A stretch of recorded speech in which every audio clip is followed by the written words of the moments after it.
Welcome to Delightfully Dysfunctional, a podcast about navigating the emotions of the human condition and the challenges that come with it. I'm Keilani Persian Mason, a psychotherapist and life coach with James Timmons, an ever-curious human. This is not a replacement for mental health therapy. Please seek out mental health care if that's what you're needing. This is an opportunity for self-healers to dive deep and understand more about themselves. Welcome back to Delightfully Dysfunctional. We are excited that you're here this Tuesday morning. But we're also sad because we're talking about depression. We are. I know. We have to shine up this topic. I know. We got to get in the zone. Depression. So I'm trying to think of all my trauma and bad thoughts. Oh, man. Well, kidding. today we'll be talking about how to help a friend, how to reach out to a friend who might be struggling. Okay. Yeah, okay, so that'll be. But before we do that, I'd like to show everyone and read to them my mug, which makes me very happy. It says, I'm mostly peace, love, and light. You got to show this camera. ... with a little go fuck yourself. And I'd say that true. And I call that boundaries. So cheers. Cheers to boundaries, y'all. That's a definite embodiment of Delightfully Dysfunctional. Yeah, right? Exactly. We're going to turn it into merch. Ooh, is it copyrighted? I don't, yeah. Because it's about to be stolen. It's about to be yours. You know what I want is black zip-up hoodies because I would rock that all the time, you know? If we had, so we should create a merch line that's just like James Timmons. Yeah, like my face right here. Right there in the middle of the shirt. And then you zips right down the center of your face. And what facial expression would you be making on this sweatshirt? It's a good one. It would have to be the smolder. Oh, wow. That might sell. Yeah.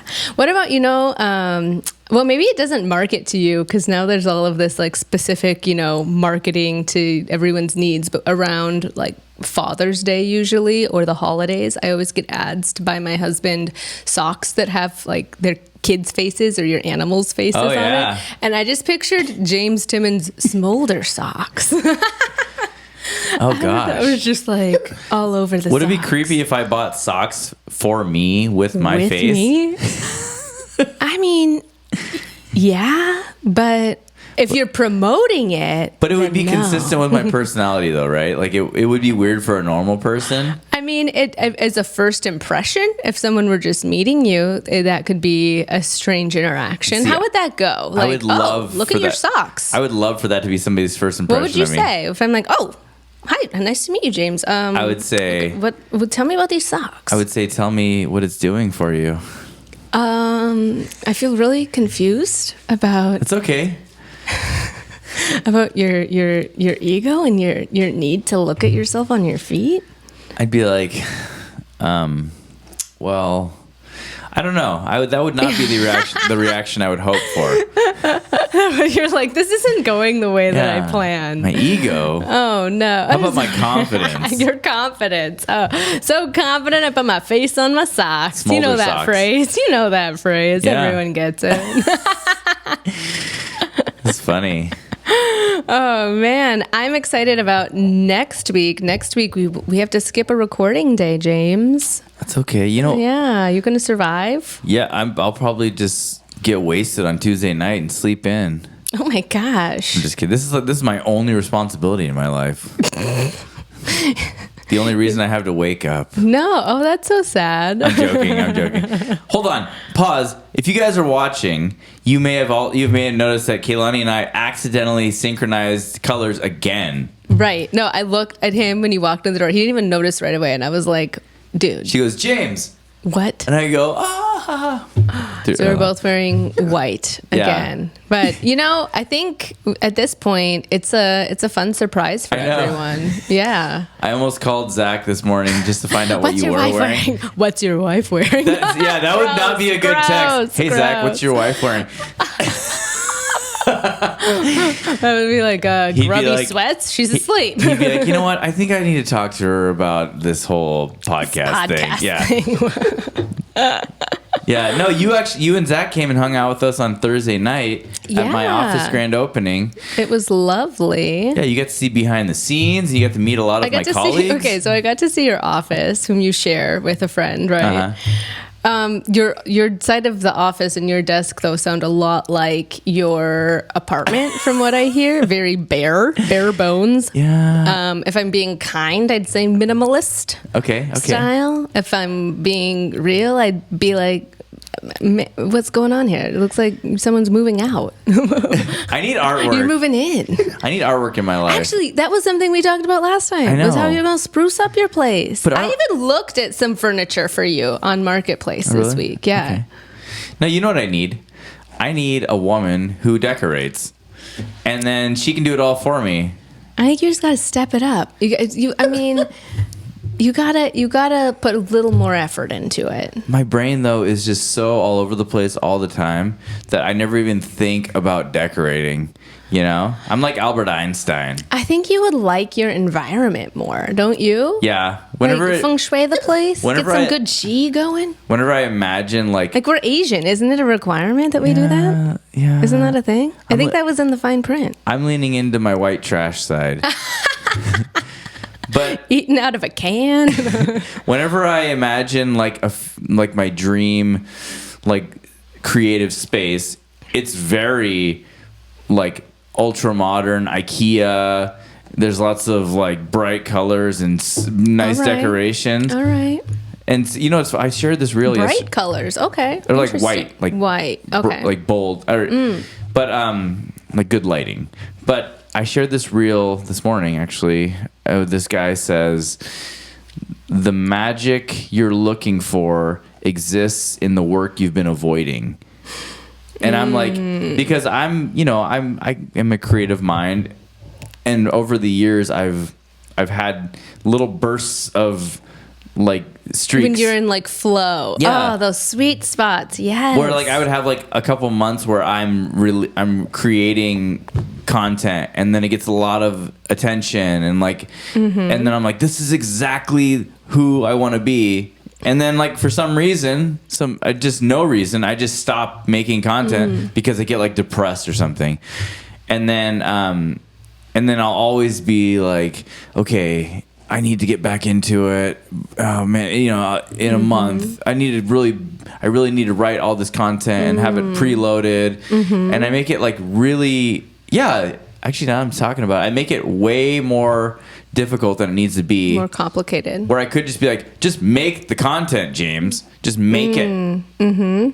That's what you want. Well, I think something that has helped me when I felt stuck is to find community with other people who are in the same boat, or feel more inspired. But that's part of what we've been talking to about, the ways that we could meet up more together, or that we can be brainstorming more on things. And I don't know. It's just it's a good thing to be paying attention to and be thinking about how we can improve. Yeah, absolutely. Okay, as you were speaking, you probably saw my eyes get big. I did. I thought there was a spider behind me. No, I hadn't thought, since you're going to be gone next week and we'll record, maybe this Friday night we could do our first drunken Friday night. I don't know. I think Zach has a show. I think Zach's doing music. Tell him to cancel that. Lame. I'm just kidding. Done. Zach, listen. I'm all about you pursuing your dreams. But what about my dreams? You're so excited about this, but I think it's going to be disappointing for people because I just turned red and blotchy and I'm a lightweight. So it's gonna be me getting sleepy after 2 drinks. Oh, okay. Well, then it'll just be me having a monologue as you're passing out. It'll be great for people. I'm sure. I become funnier when I drink, or at least I think I am. I'm sure that it's the latter. Oh my gosh. So where I'm going next week is to this psychedelic assisted psychotherapy training. So I'm really excited. Nice. I know I've mentioned it a couple of times, but yeah, I'm going to be going down to California this time next week. I'll be at this training, and it's the longest time I've been away from my little girl. Actually, even from Zach, I think this is the longest time I've been away from him. Oh. So I'm excited, but there's some nerves too. And then, there's going to be some exciting potential. And speaking of, I wanted to be clear because I think there's been some people who have contacted me recently. So I am accepting a few new clients, especially adults who are moving through transitions, relationship issues, healing from past trauma, anxiety, depression, and especially those people who are interested in learning more about ketamine-assisted psychotherapy, which I'm certified in, and I'll be gaining more education next week in that area.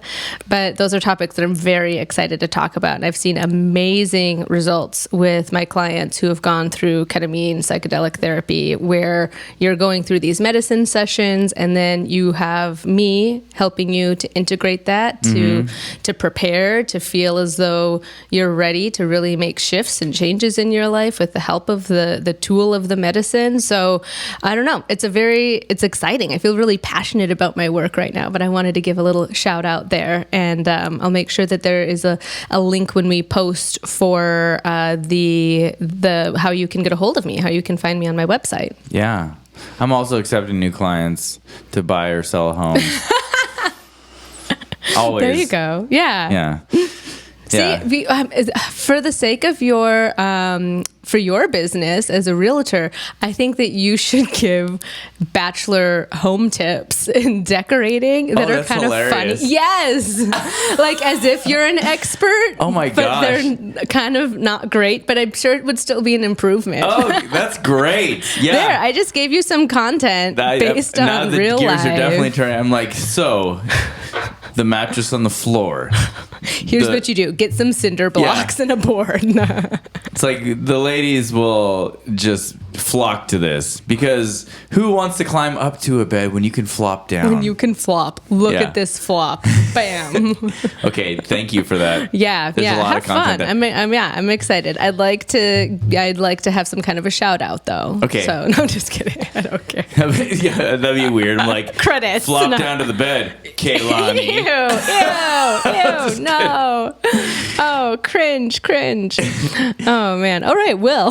Not so smooth segue into our topic. Well, hold on. We have a reaction that I want to get your take on, and I'll kind of splice this up so you guys don't have to sit there through the whole clip. But I guess I didn't send it to you. But you didn't send it to me. So what do I just look go to for? YouTube? Ah!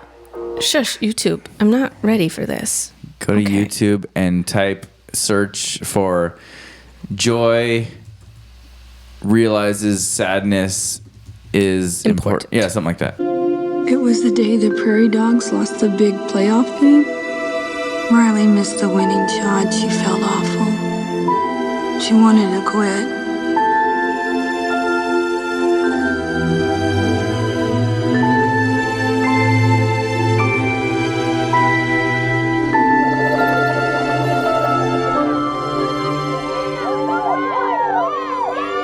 Sadness. Mom and Dad, the team, they came to help because of sadness.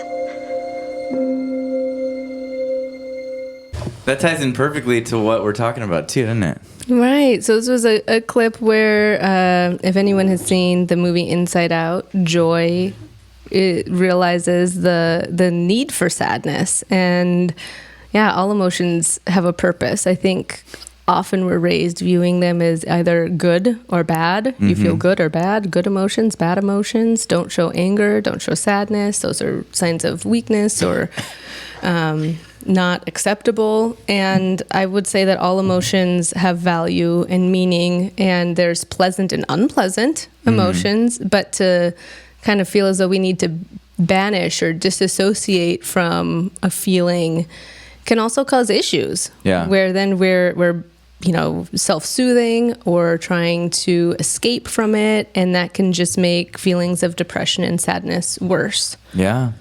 I know that I have read this poem before. Do you recall me reading the poem "The Guest House"? Does that sound familiar? I don't know. I don't think so. Okay, I'm gonna do one again.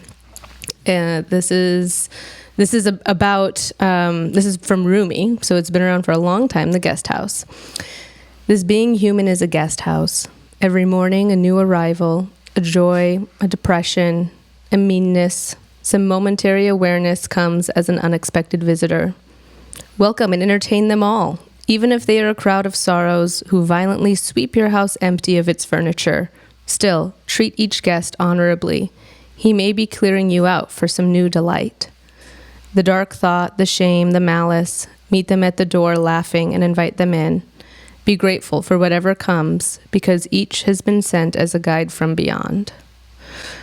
So, to me, that take is that there are going to be seasons and times when you are experiencing unpleasant emotions. Yeah. And they can also be something that you can learn from, not just a place to stay stuck. Right. So we've talked a little bit about that too, like our times in our lives that have been a chapter that feels dark. Mm-hmm.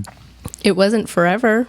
Yeah. And it in time, kind of that climbing out, either finding the discipline or finding the optimism or the creativity to pull out of that place. Like there were lessons gained in that climb. Yeah. I don't know. Did you take away anything from that poem or that piece of our conversation here? Yeah, well, I can feel my brain kind of gathering everything. I don't really have a thought formulated yet. But I mean, feelings are symptoms, I've learned, of, just some deeper thing that you need to explore.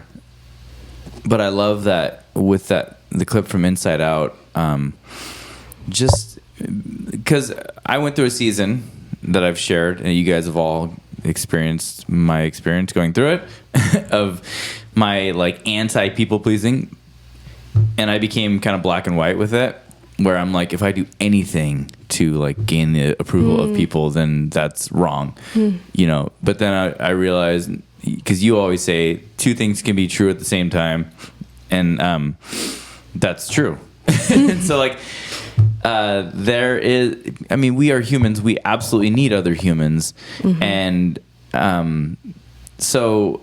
but I realized that I shouldn't live my life in a way to like suppress myself and live within like the rules of like a community or something that they've kind of heaped on. I shouldn't live for acceptance, but I want people in my life who like believe in me and love me and like want to like kind of meet me where I'm at. And I feel like, those people are rare, but I don't know, that's just a personal boundary now. I think that's more of like realizing what's in my control and out of my control. What's in your control is to pay attention to the people that you feel acceptance, ease, joy, creativity, versus the ones where you notice more, judgment or self-criticism around. Right. And I know that there are still going to be like reasonable requirements to exist in a community. Like I'm not allowed to cause harm to the other people in the community, and I, respect and reciprocal love and things like that. But yeah, judgment is the one thing that should not exist in a community, but it does. Yeah, judgment within a community. I think that judgment. My hot take is that judgment is a necessary part of a community. Ooh. Is a necessary? Yeah. Oh, tell me more. Judgment I don't know that I view judgment as being completely negative either. In the like any community has like a core value, even the community that we're creating. Yeah. So if someone were like being really critical, let's say within our community, my judgment would be, that doesn't fit with like the ethos of what we're creating here. Yeah. Okay, so I think I would definitely. Oh, sorry. Go ahead. No. I do. So that's my take. Just because I think that the word judgment can be kind of used as an umbrella term for anything that feels critical. Yeah. I would say that a community requires compassion. Yeah. And so if you have a community that isn't showing you compassion, where it's like, oh, there's some flexibility there, or I can give you grace, I see who you really are. Like, those are elements that are needed and necessary. Yeah. No, I agree with everything you just said. Because, I think that the difference is judging the person and then just judging their behaviors. Like, if somebody, like, we have a community that we are trying to create, that there are certain, like, characteristics that if you want to plug into this community, you have to come preloaded with those characteristics. And you as a person, if you don't have those, well, then come back when you do, you know?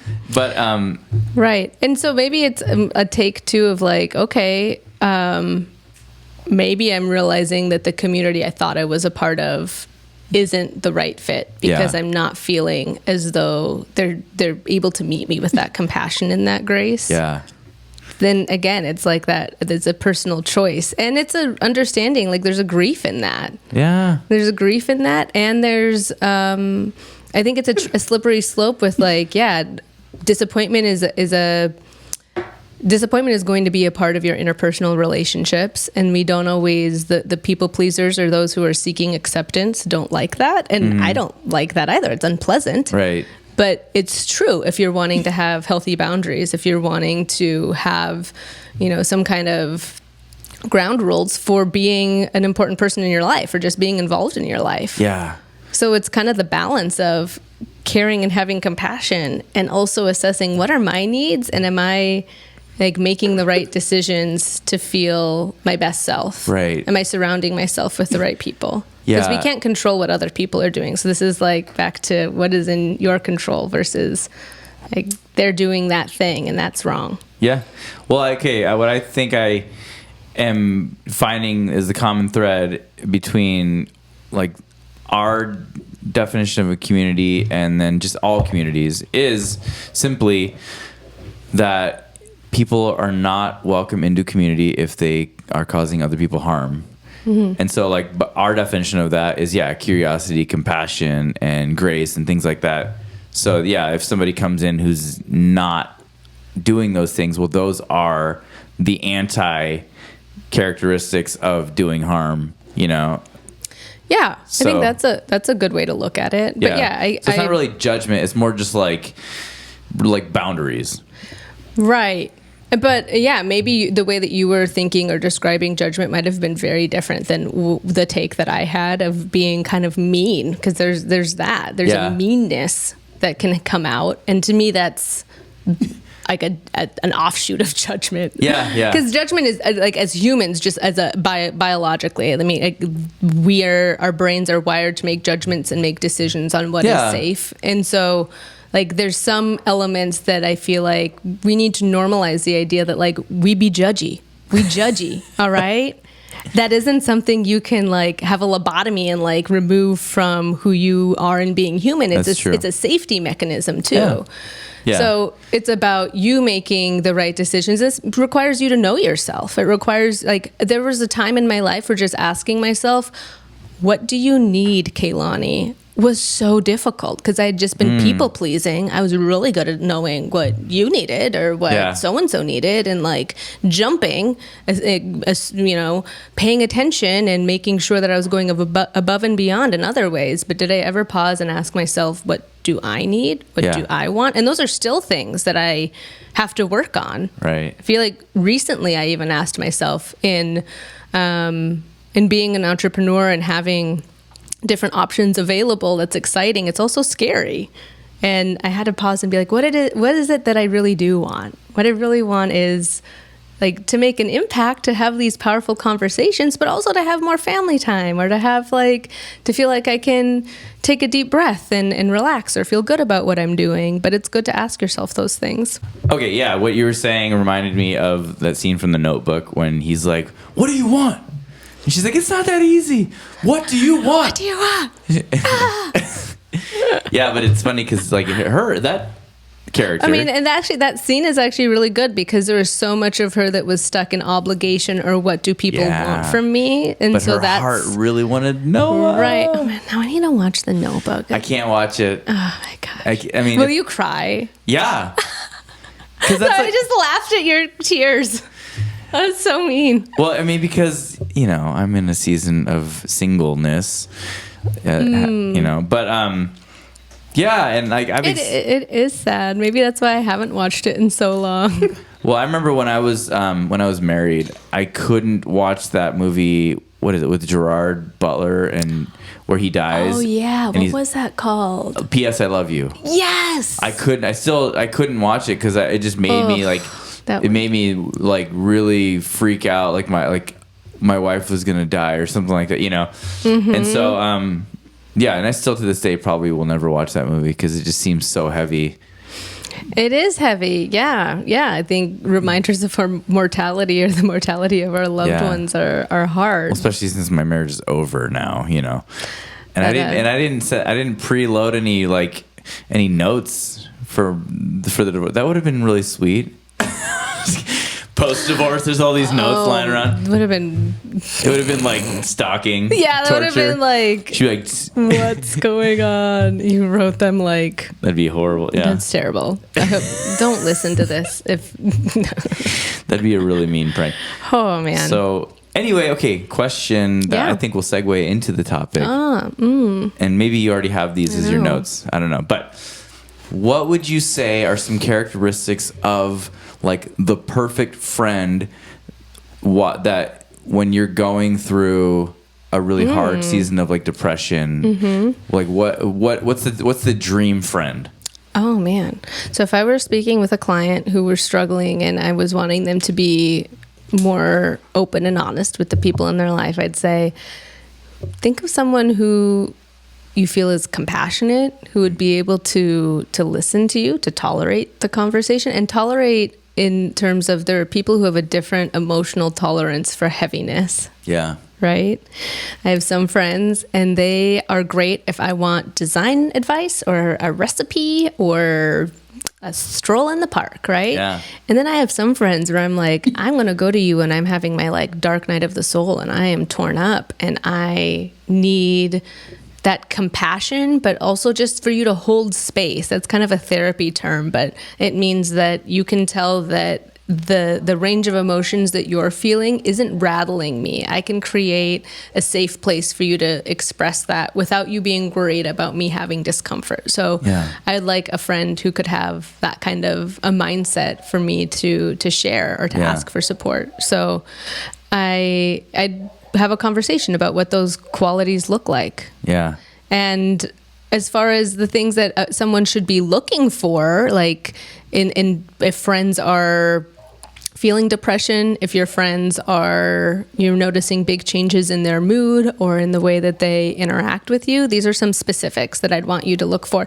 And while everyone isn't going to exhibit all of these signs, it's just a good thing to kind of know in the back of your mind, because I have some clients that I've worked with, and it's a common characteristic of just very highly capable people who are also depressed. Yeah. And so they're able to function really well. They're able to, you wouldn't necessarily be able to know because they can wear that mask so well. Mm-hmm. And so we'll talk a little bit about that too. But in general, the things that you should be looking for if a friend might be struggling to recognize the signs of depression would be persistent sadness or low mood. So always feeling down or irritable, noticing that they just don't have that light. There's not that pep that you're used to seeing. Yeah. Or loss in interest in or pleasure in doing things, so that they no longer are coming out to the regular hangouts that you've invited them to, and they're not responding, and that feels like a real difference in how you've interacted. Mm-hmm. Changes in sleep patterns, again, they might not divulge this to you, but if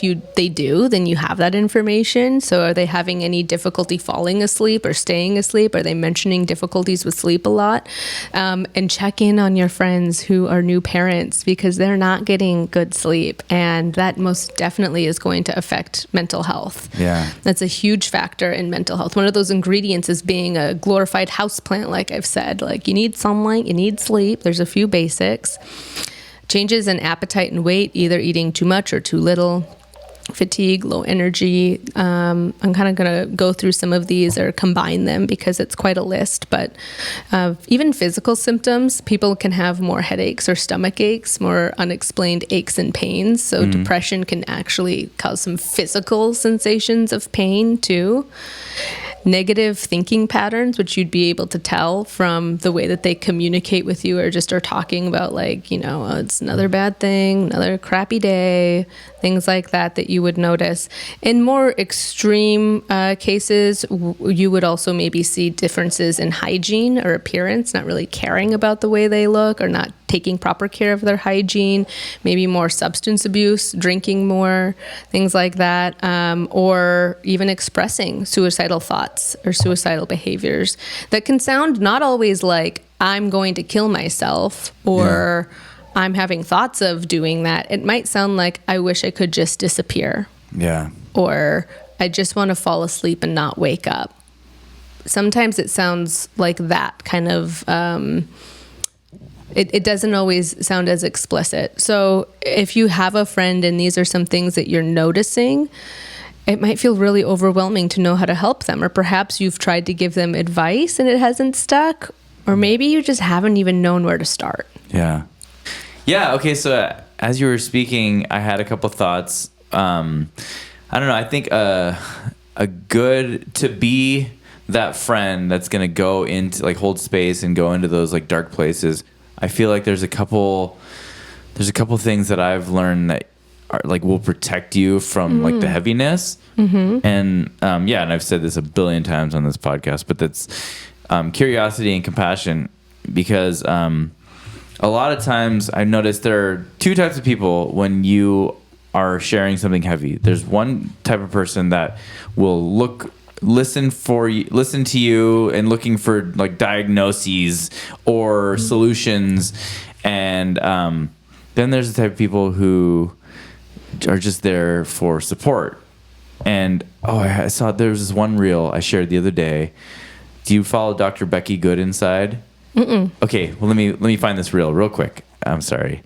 Oh, I turned my phone off. Okay, she basically says she's talking because she specializes in like kids, but it always applies to adults too because we're just big kids, you know. But she says like her daughter came to her the other day and was like, "Mommy, nobody would come play with me at recess." And she said, "My first initial thought was to be like, really, nobody, you know."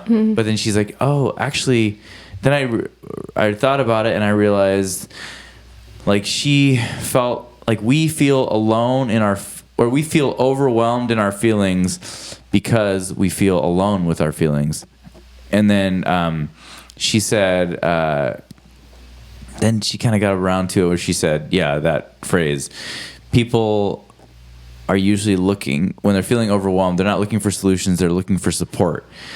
And so then, that was a great reminder of like how to be that listening friend, you know, because most people when they're sharing their depression or what they're struggling with, they already know the solution usually, but they're just needing you to kind of walk alongside them and just like emotionally hug them and prop them up. You know what I mean? Mm-hmm. Right. So I think what I would recommend is a model that can kind of blend a little bit of the two, but most definitely if you're going into it and you're just like, well, you just need to start working out or, you just gotta get out of bed. Just do it. Just do it. Those kinds of statements that might, for some people, feel like problem solving are not going to be helpful. So I'm trained in QPR, which is question, persuade, refer. So part of the question piece is to show compassion and to ask open-ended questions to understand, like, you know, tell me more about how long you've been feeling this way, and how are you feeling today? What are some of the things that feel out of control or have been stressing you out? So to show that compassion is important. And let me give a couple of other tips as well, because you want to make sure to choose the right time and place, right? Not when there's other people around, not when there's other distractions or you feel rushed. So take into consideration that. And then, being prepared to express concern. So say things like, I've been concerned and I just wanted to check in with you. You've seemed really distant lately, or it seems like, I don't know, there's just that spark that feels like it's gone when I see you and I care about you. So I wanted to check in. And for some people, if that feels like a really, it's stressful to think about how to navigate or bring that up, I'd say write some things out, think about it beforehand, practice it a little bit. Being able to say, I've noticed you haven't really seemed like yourself. I'm really worried about you. Can we talk? Yeah. And then being able to actively listen. So not showing like judgment, but more compassion and understanding. Totally like you were saying, validating their feelings. Like it's completely normal to feel that way sometimes. It sounds like there's a lot that's on your shoulders. I hear you. Yeah. I'm so sorry that those are things that you're navigating and going through right now. And then to offer support and assistance versus advice. So support or assistance might be like, I mean, I want to be honest with you. Like there have been times that have been really hard for me too. And like, I've felt depressed before, but this is what I did to feel better. And I really believe in seeking help and that this is a treatable thing. Yeah. So, I actually know of a couple resources in town. Is that something you'd be open to? Or, and if they say no, maybe be curious about it. Well, tell me what feels difficult about that. Maybe it's a cultural thing. It wasn't anything they ever saw an example of. You could also offer, which I recommend for people who are feeling really nervous, if your friend who's depressed is feeling nervous, to say, well, I'd go with you to the first appointment if that would make you feel better. Or I'd drop you off and pick you up with food. Yeah. I'll bring you ice cream if you do it. But to be able to, oh dear, alcohol is a depressant. I don't recommend that. I mean, if you're already depressed... Just kidding. Sorry, go ahead. So that's part of the persuade and refer. And I know that maybe feels really adjacent to advice giving, but I think that with a flair of compassion, concern, and it's not, even if at the end of the conversation, they feel as though, I'm not really sure. I'm not really sure if I feel ready to take that step. Yeah. You don't have to be upset or frustrated, but you could say, okay, well, I'm going to want to follow up with you. You might hear me bringing it up again. Yeah. 'Cause I care about you. Well, I mean, okay, two thoughts. First of all, my favorite phrase when actively listening and being actively listened to is, tell me more. That's like, I've trained myself to when somebody comes to me and has something heavy. 3 words. Yeah. That's the first thing I say, but I actually give them my eyes and my attention. I say, tell me more. Right. So because you're not saying, tell me more while I'm actually over here. It's not like it's not insincere. Right. It's like, I know there's more information and I know you're kind of kind of setting out the invitation. Like, are you willing to accept my act of vulnerability? Right. Can you handle the depth of this? Can you be that holding space? Right. And I say, tell me more. I want more of what, yes, absolutely. I'm here for you. I mean, I'm taking your invitation. Here's my invitation. Give me more. And I think we're giving a lot of great examples for people that are maybe already primed like ourselves to handle a deeper conversation. Yeah. I also think that it would be okay to say, like, if you were maybe surprised by a friend sharing that they're feeling some depression and you're not sure, maybe those aren't qualities that like feel as intuitive to you. Yeah. You can still say, I'm so sorry you're going through this. I want to be honest. I'm not fully sure what to say, but I want to say the right thing, and I want you to know that I care. So tell me more. Yeah, so tell me more. Right, yeah. I think you can still have those conversations, even if you feel a little bit rusty in how to show that compassion or concern. Yeah. A great number for everyone right now, stop what you're doing, add it in your phone, is 988. 988 is a free line to call. It's 24 hours of the day. It's available. It's a suicide crisis lifeline. And I believe it also does texts. Yes, you can also text that line. So that's where you could, if you are really being, your friend, this is where you could pass this on to them as a resource. If anyone here is listening and they're experiencing or identifying that they themselves are experiencing some depression, then this is a number I would want for you to use in moments that feel really difficult. I think for a lot of people, those moments tend to be like maybe in the middle of the night when it's difficult to fall asleep and racing thoughts start spinning, or moments when maybe they're feeling more isolated and alone, there's not as much going on. So those are resources that I think are important for everyone to have, whether or not it's something you're currently going through or not. It will probably be something someone that you love and care about might go through, or especially if you have children or teens, this is a number that I think would be also really important for them to have for their friends as well, or for themselves. But a really important piece right there as another way to refer. And then if someone is seeking out a counselor, there are lots of different directories out there.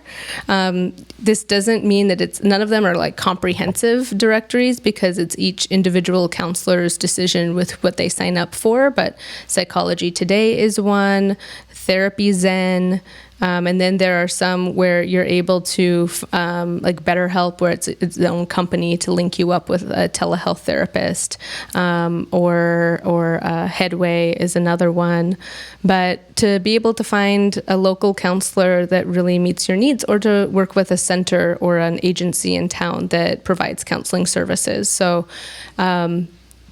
if you were going into this conversation to speak with a friend you had concern for, and you had some ability to plan and prepare, maybe there's a few names that you already have in the back of your mind to share with them. Or like I said, you could say, okay, well, we can navigate that together. Like maybe we'll follow up together. I can share some people with you later on, or you just make sure that it's a conversation you wrap back up to. Yeah. You know, what's funny is a lot of people have reached out to me asking for referrals of counselors. And I'm like, I don't know, dude. Normally you're the first person. And then, but then, I kind of just do the research that they should have done, go on Google. Yeah. But maybe we should create like a what's the word I'm looking for? Like an endorsed list of counselors or something. I mean, I know the local counselors, there's a list somewhere, but it's hard to update whether people are accepting clients or not. Yeah. So sometimes it still is a guessing game. And on a lot of those directories, it will say if someone has a wait list or if they're seeing clients. So that's one way to screen if they've been updating it. I have a lot of people who ask me for referral information as well, if it's someone who's maybe like a closer friend where it wouldn't be appropriate for me to see them as a client.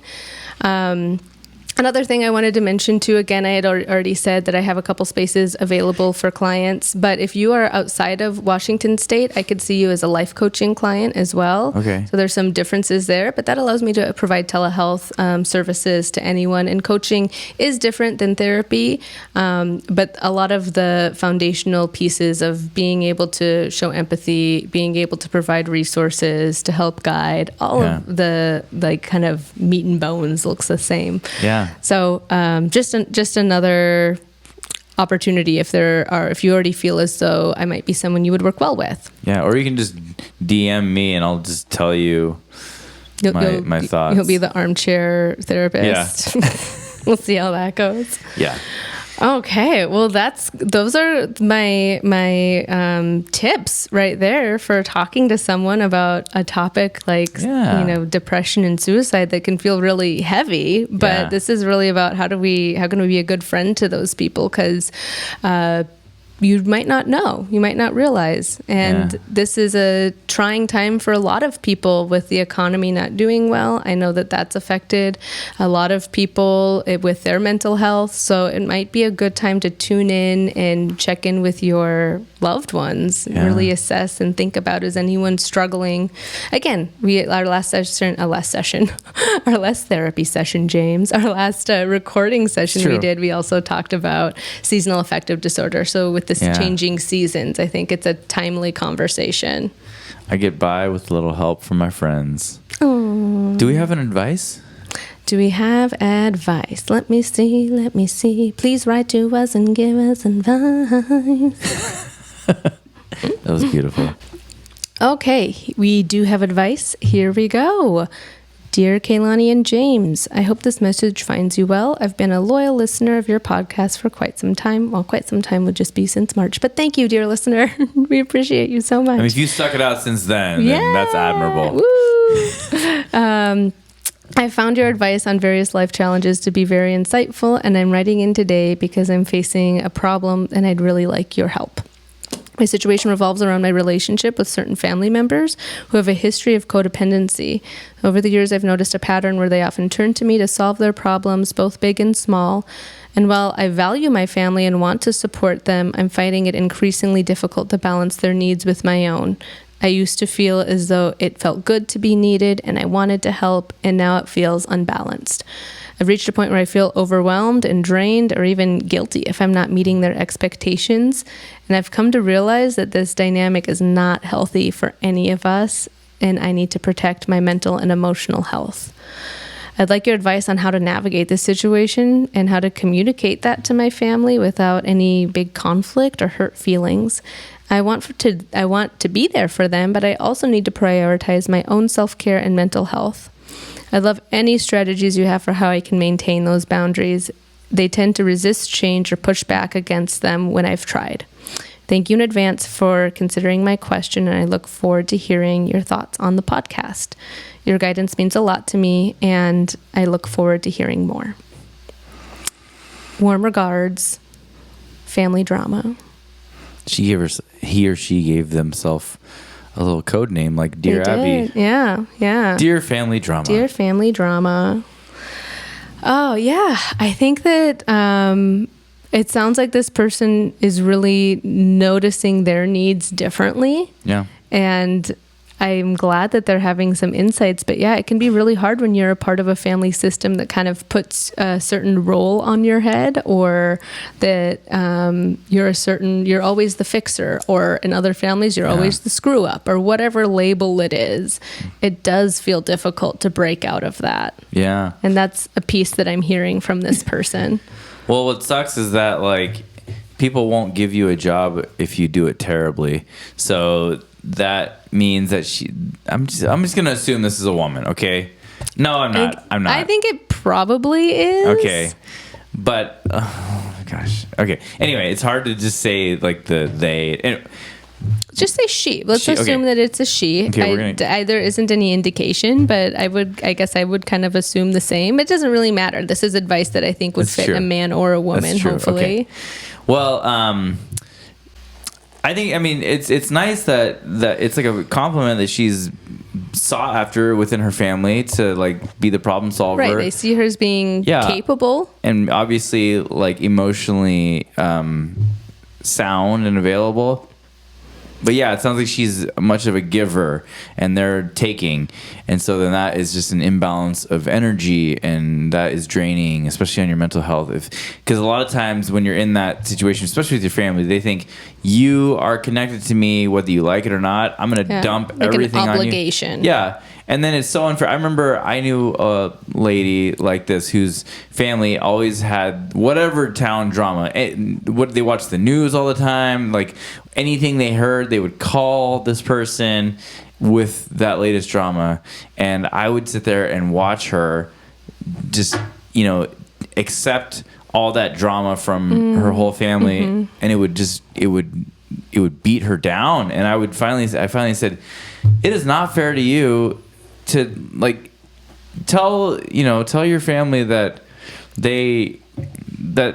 you're not the dumping catch-all. ground. Yeah. Right. That it takes a lot, like, because this is a compassionate person, and they care, and so then to like caring requires a lot of energy, and so when people are like, oh, this person cares, I'm gonna throw anything at you. Like, I heard this thing on TV that kind of triggered me, so call you because you care. And it's like, well, you don't need, like, first of all, stop watching the news, like, quit getting yourself all worked up, like, just maybe, so the boundary, I think, if it were me, I would say, listen, I can't handle all this drama, like, if it's something that's like gonna really dramatically affect your life, I would love to be there for you. But when you call me with everything, I cannot handle that. And if somebody doesn't understand what do you mean? that, You're a part of this family. I don't understand the problem. This isn't any different than what it's been, and I think that you're really overreacting. I would say you're right. I am part of this family, and I want to remain part of this family. So I'm telling you right now, I cannot handle all the drama that you guys dump on me. I just don't know what you're talking about. Well, then, yeah, you're not going to hear it from me for a while. That's what I would say. And that would probably be an argument, but then...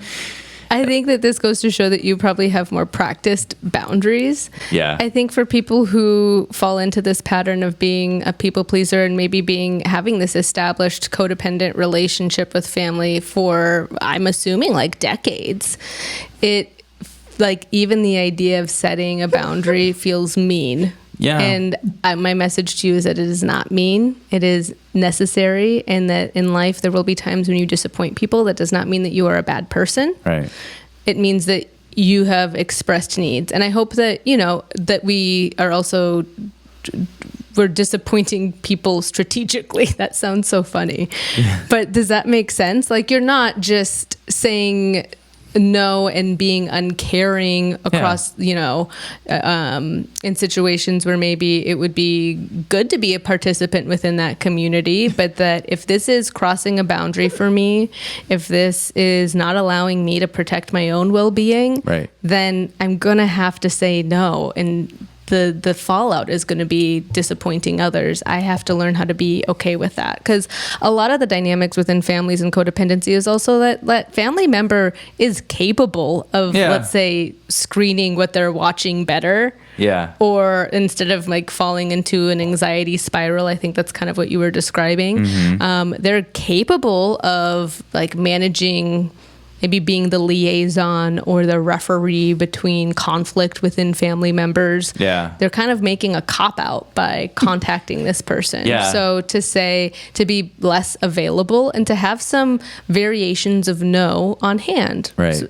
one that I like is just to start, this is a good introduction no for people who don't know how to say no. It'd be, you know what, let me think about that and get back to you. It gives you a pause to be able to assess, is this something that I do want to take on? Mm-hmm. Or that I have any, is this something that I need to be involved with? Right. Another one would just be, you know what, my plate is really full. I don't know that I can help with this one, but I'm so sorry that that's going on. And when it comes, oftentimes, if this is a woman, which I think like I said, we're making that assumption, it has to do usually with communication issues, planning, strategy types of things that they're needing help with versus I need help building this shed, right? Right. It's these are the dynamics or the communication dynamics that women are more involved in. And so to be able to say, you know what, I think that you could try this and this, but I'm not going to be involved in that way anymore. Yeah. Yeah. Usually my pre-screening question is always, what does this have to do with me and you? And if it doesn't have anything to do with either, then I'm then this is a non-issue. Don't let this affect your mental health. And please don't let it affect my mental health. Right. Well, and people who can fall into that codependency and people pleasing, they can sometimes, not trying to, but they could even get into some meddling and being overly involved if they're not keeping it in check. It sounds like this person is trying to create distance and they're not at that place. But if that's the case for someone and that's causing you stress, oh, what's going on in so-and-so's life, and that's causing you stress, not your monkeys, not your circus. If it is not, if they're not part of paying your bills, they don't need to be you don't have to be obsessing over what's going to happen. Yeah. I've said this to people who have been gossiping about other people. I would say, oh my gosh, I wish that I had the life that you have where I have no problems in my life that I'm worried about other people's problems. It's passive aggressive, but it's also effective.